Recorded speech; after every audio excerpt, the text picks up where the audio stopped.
got so much motherfucking design on right now. Bring it down, bring it back, make it clap. I got 3 old thoughts, I'm the guap, bitches on my line, and you know.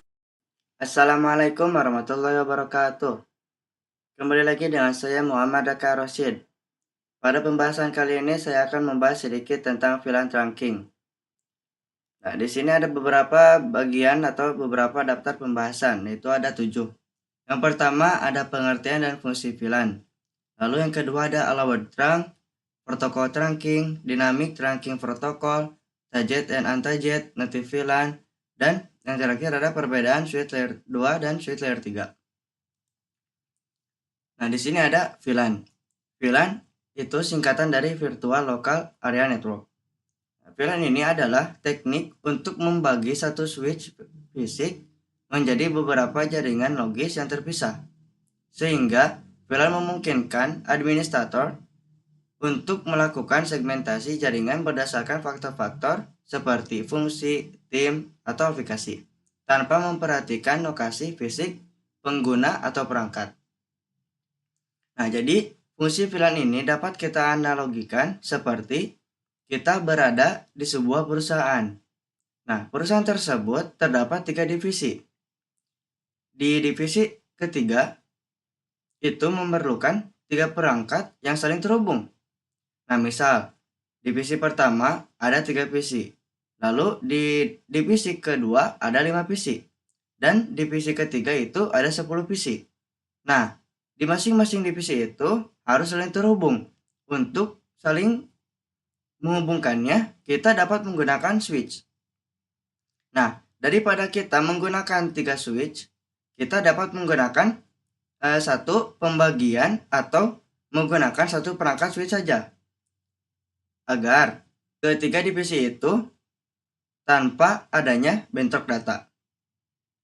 Nah, lalu di sini ada allowed trunk. Allowed trunk pada perangkat Cisco merupakan fitur konfigurasi yang berfungsi untuk menentukan daftar VLAN tertentu yang diizinkan melintasi jalur trunk. Secara teknis, trunk memanfaatkan enkapsulasi IEEE 802.1Q untuk menyatukan berbagai segmen jaringan dalam satu kabel fisik melalui mekanisme tagging.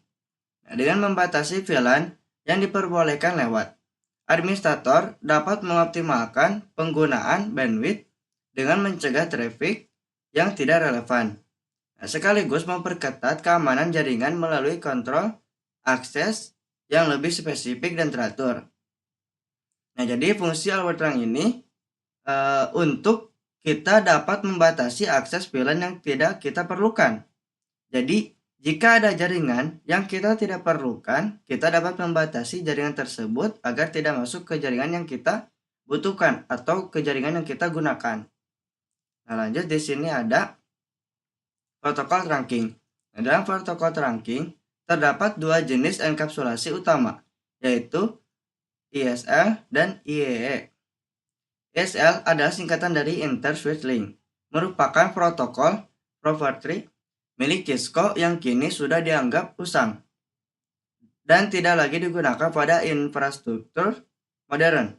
Sebaliknya, IEE telah menjadi jaringan industri global yang didukung oleh hampir seluruh perangkat switch saat ini. Hal ini memungkinkan interoperabilitas antar berbagai merek perangkat jaringan, menjadikannya pilihan utama dalam implementasi VLAN trunking di seluruh dunia. Nah, jadi protokol trunking ini adalah sebuah protokol yang digunakan oleh switch. Jadi antara switch 1 dan switch 2 itu akan saling terhubung atau mengobrol untuk menentukan protokol apa yang akan digunakan. Mau itu access port atau trunk port. Nah, di sini ada tabel. Nah, contohnya di sini barisan pertama atau barisan yang atas ini adalah switch 1. Lalu yang barisan ke bawah ini adalah switch 2. Nah, contohnya switch 1 itu menggunakan protokol dynamic auto.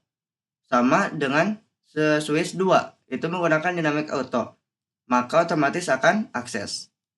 Nah, jika switch 1 menggunakan dynamic disable, lalu switch 2 itu menggunakan dynamic auto. maka akan otomatis terang. Nah, seperti itu. Lanjut kita ke target and untarget. Dalam mekanisme pengiriman data melalui VLAN, dikenal dua jenis status paket, yaitu target and untarget.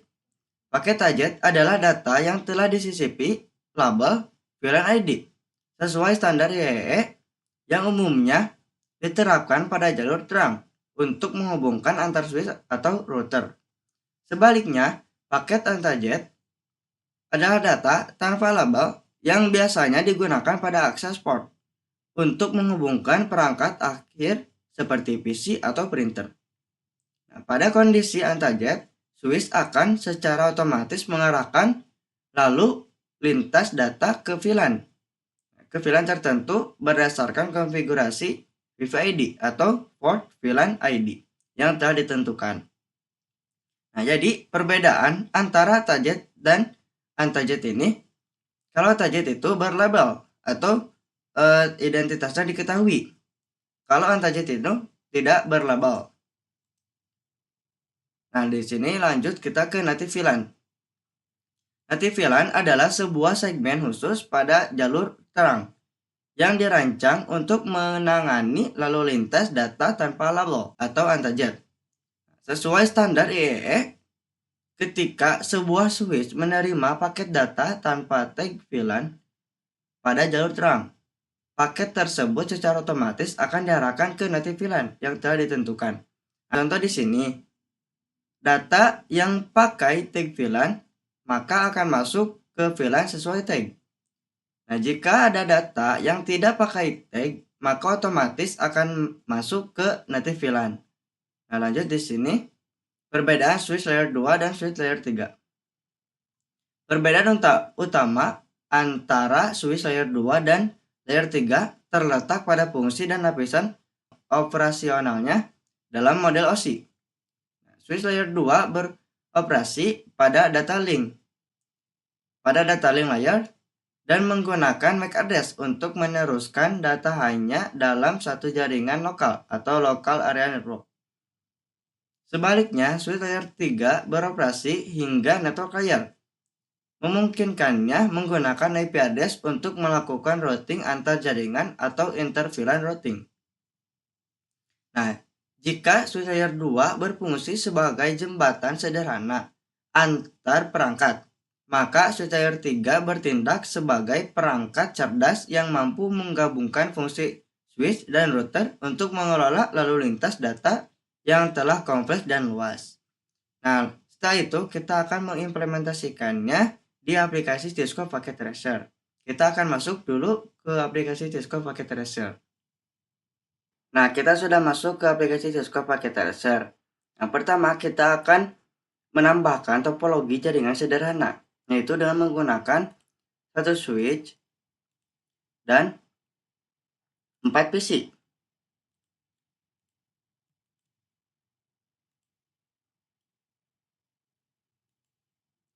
Nah, di sini kita akan ganti dulu namanya menjadi PC 1 agar mudah diingat. Nah, jika sudah, kita akan menambahkan kabel.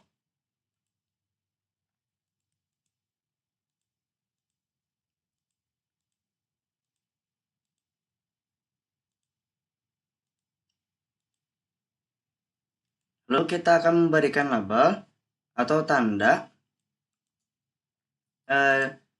untuk tanda VLAN.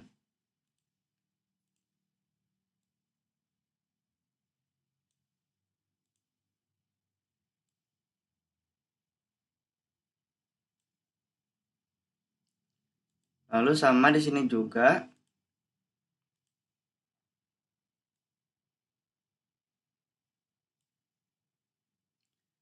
Nah, jika sudah, kita akan menambahkan IP address terlebih dahulu di PC 1.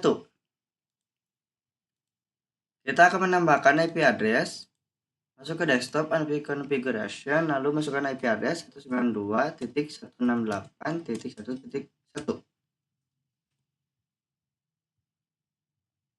Kita masuk ke PC 2, desktop, masukkan IP 192.168.1.1. 192.168.1.1.2. Masuk ke PC 3 sama. Nah, di sini kita akan menggunakan IP address-nya 192.168.2.1.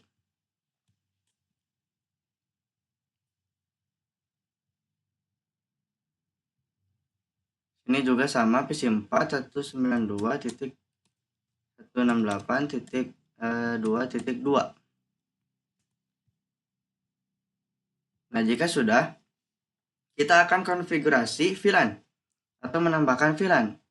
Masuk ke switch, masuk ke mode CLI, kita enter, kita enable terlebih dahulu.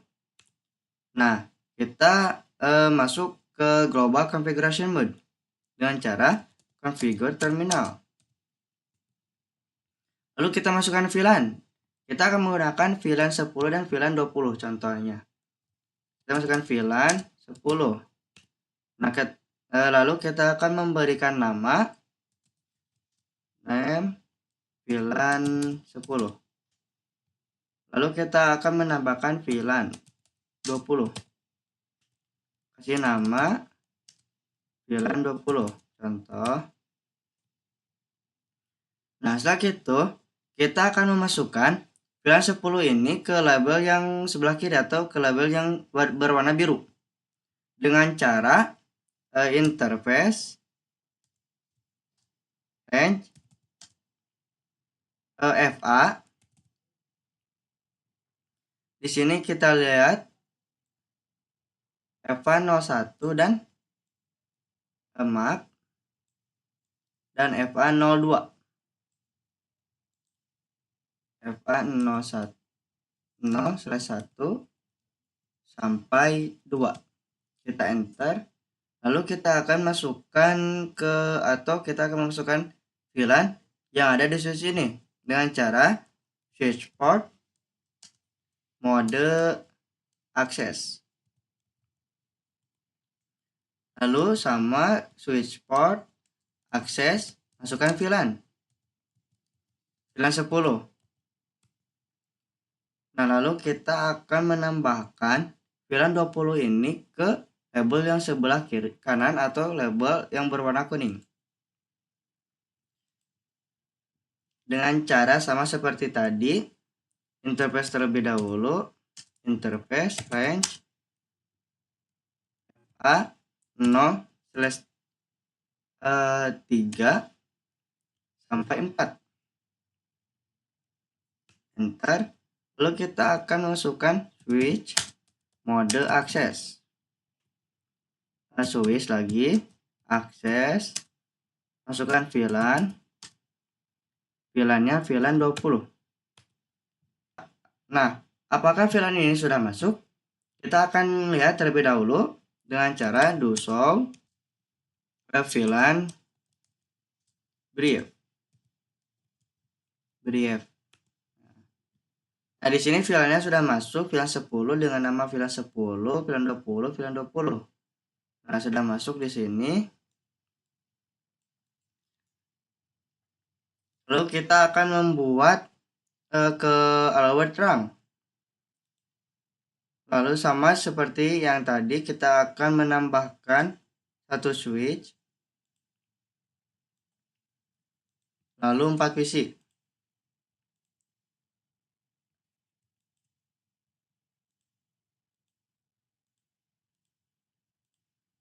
Nah, setelah itu kita akan kasih kabel terlebih dahulu.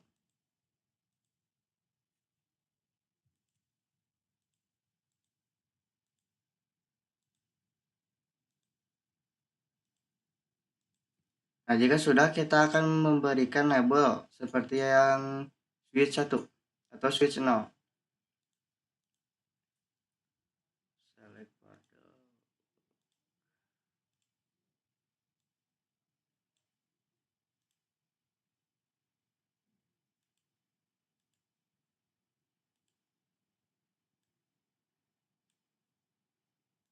Nah, jika sudah, kita akan memberikan IP address sama.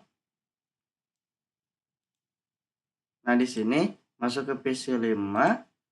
Masukkan IP address 192.168.1.3.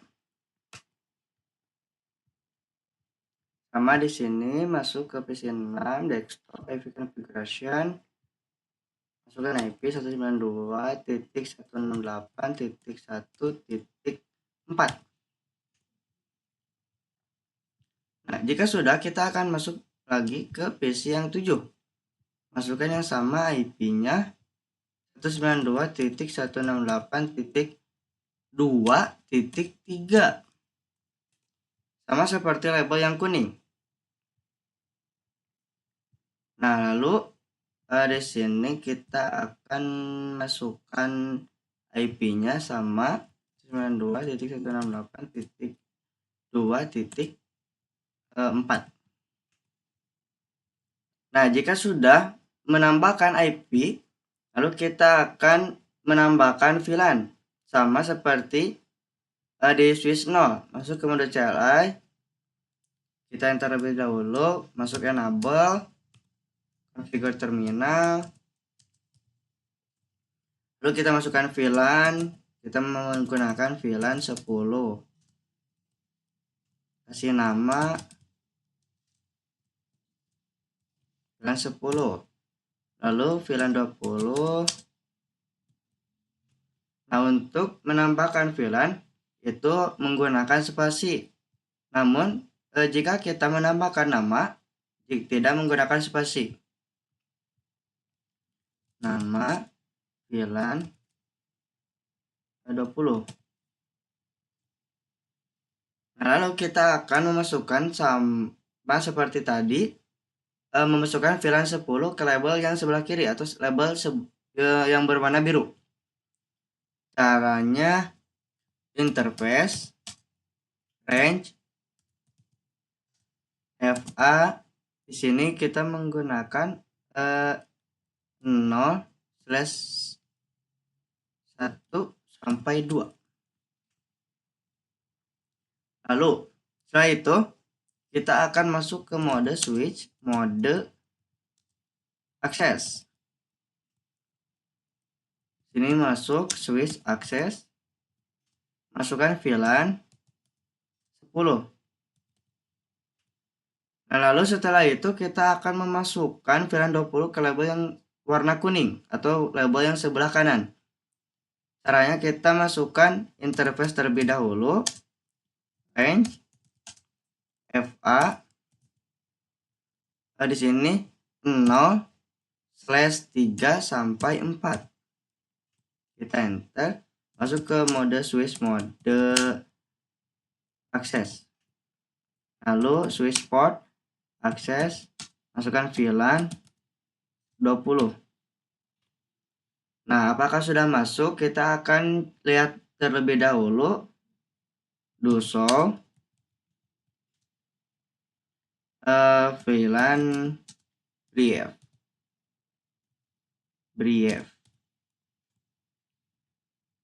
Nah, di sini sudah masuk. Lalu kita akan masuk ke mode terang dengan cara interface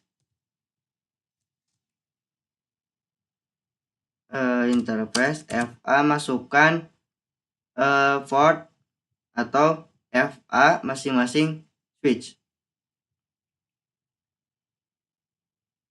Kita di sini 0/5. Lalu kita masukkan FA 0/5.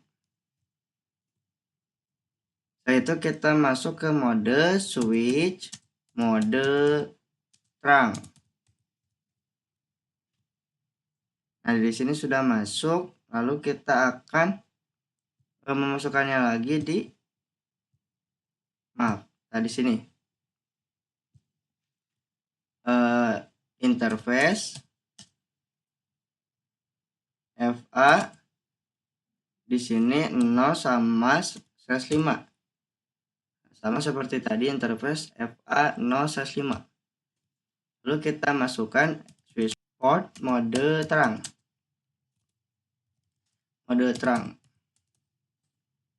Nah, di sini sudah masuk.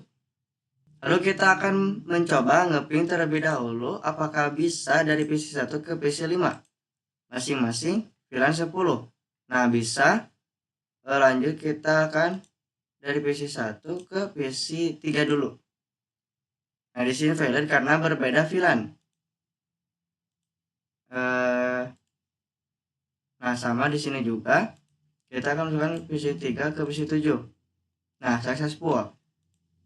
Lalu kita akan konfigurasi VLAN pada switch multilayer. Kita akan menambahkannya terlebih dahulu. Nah, kita akan menambahkan PC lagi.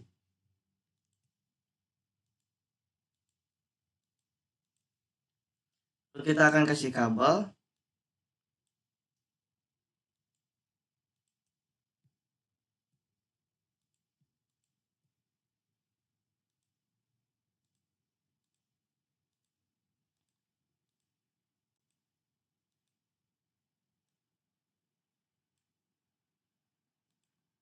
Nah, sudah kita kasih kabel, kita akan masukkan IP-nya. Kita masukkan sama 192.168.1.4L5 ke PC10. Kita masukkan IP address .1.6. Di sini juga sama, kita menggunakan 2.192.168.2.5. Nah, di sini juga 192.168.2.6. Nah, sudah. Kita akan memasukkan VLAN. Masuk ke switch multilayer. Maaf. Oh, kita no. Enter lagi. Enable. Configure terminal. Lalu kita masukkan VLAN seperti yang tadi. Masukkan VLAN 10. Nama VLAN 10. Lalu kita masukkan VLAN 20. Masukkan namanya VLAN 20.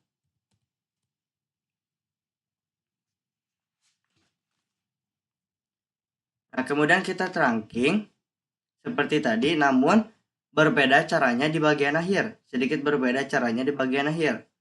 Nah, kita coba cara yang tadi. Interface FA. Di sini, oh maaf, kita belum menambahkan kabel. Nah, di sini FA05. Kita enter lagi. Interface FA0/5. Nah, kita masukkan switch port mode terang. Nah, di sini sudah masuk. Oh, ini di reject ya. Berarti kita gagal. Kita gagal masuk. Maaf. Nah, karena di sini yang berbedanya itu ada di sini. Karena di sini tulisannya di reject atau dibatalkan, karena terang ini harus di encapsulation terlebih dahulu. Kita akan ketik switch port terang encapsulation .1Q. Lalu kita masukkan lagi switch port mode terang. Nah, di sini sudah masuk. Kita akan masuk lagi ke switch 1. Sama. Kita masukkan langsung interface FA di sini menggunakan atau FA-nya itu 0/6. Lalu switch port mode terang. Nah, di sini sudah. Nah, jika sudah di switch multilayer ini, kita akan lanjutkan ke PC tamu atau allowed terang. Kita tambahkan satu PC, switch 0, lalu satu PC lagi di switch 1. Kita masukkan kabel, kita tambahkan kabel.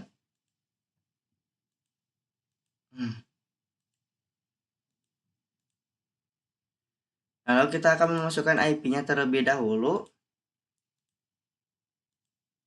192.168. Kita di sini menggunakan 3.1. Di sini juga sama. Desktop IP configuration 192.168.3.2. Nah, contoh PC tersebut adalah data yang kita tidak pakai. Nah, kita dapat membatasi akses PC 13 dan PC 14 ini dengan cara allowed terang. Nah, kita akan masukkan dulu VLAN. Contohnya kita di sini menggunakan VLAN 30. Kita masukkan VLAN 30. VLAN 30. Masukkan namanya VLAN 30. Lalu switch port mode akses. Oh maaf, kita akan masukkan dulu interface-nya. Interface range FA 0/6. Karena di sini FA-nya 0/6, kita masukkan FA 0/6. Lalu kita akan masuk ke switch mode akses. Lalu switch port akses, masukkan VLAN yang tadi 30. Nah, jika sudah, kita akan masukkan lagi di bagian PC 14 atau di PC di switch 1. Kita masukkan VLAN 30. Lalu kita kasih nama VLAN-nya 30. Nah, setelah itu kita masukkan VLAN-nya itu ke PC 14. Interface range FA di sini 0/7. 0/7.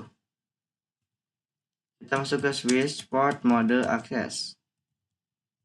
Lalu switch port akses VLAN, masukkan VLAN yang 30.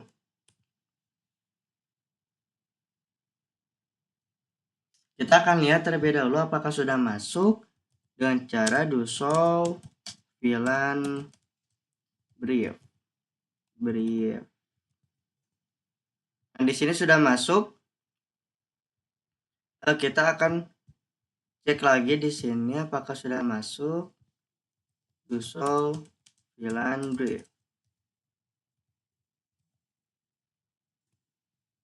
Nah, di sini juga sudah masuk VLAN 30-nya. Sebelum kita membatasi atau kita allowed terang, nah, biasanya dari PC 13 ini dan PC 14 ini saling terhubung. Apakah saling terhubung? Nah, di sini successful ya.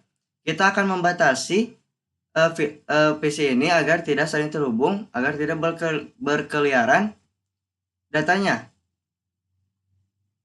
Kita akan membatasinya dengan cara masuk ke switch. Di sini switch 0 terlebih dahulu. Kita exit terlebih dahulu. Lalu interface FA, masukkan antar switch, yaitu 0/5. Nah, jika sudah, kita switch port terang allowed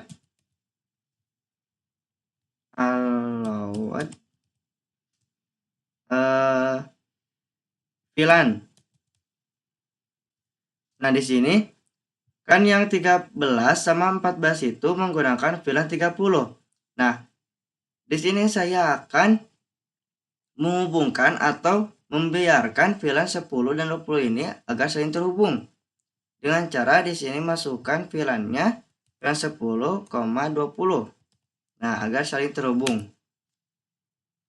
Nah, jika sudah, apakah di sini masih berkeliaran atau di sini masih terhubung? Nah, di sini sudah failed, berarti sudah membatasi jaringannya. Sudah dibatasi jaringannya agar tidak saling terhubung. Nah, jika sudah, kita akan menambahkan native VLAN. Nah, ya, cara yang terakhir ini kita akan menambahkan native VLAN.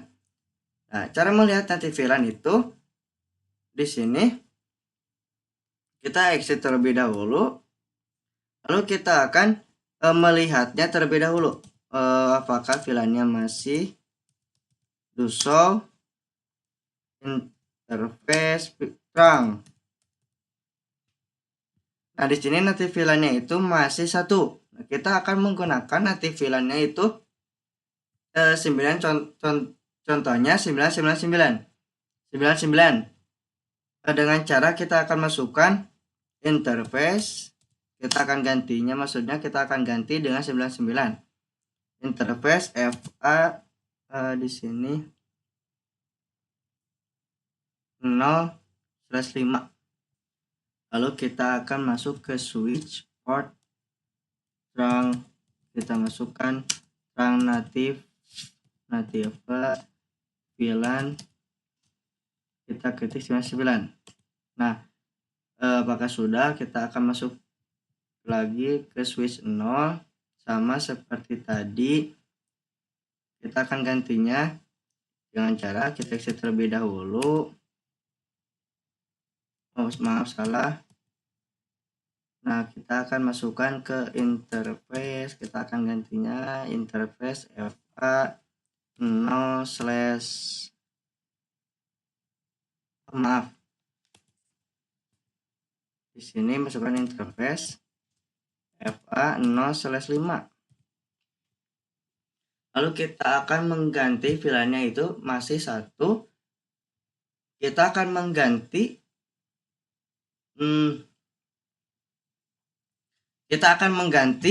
dengan 99, sama seperti di switch 1, dengan cara switch port trunk native tulisnya native VLAN 99. Nah, kita akan lihat lagi apakah sudah terganti dengan cara do show interface trunk. Nah, di sini native VLAN-nya itu sudah terganti ya, sudah 99. Lalu di sini juga apakah sudah terganti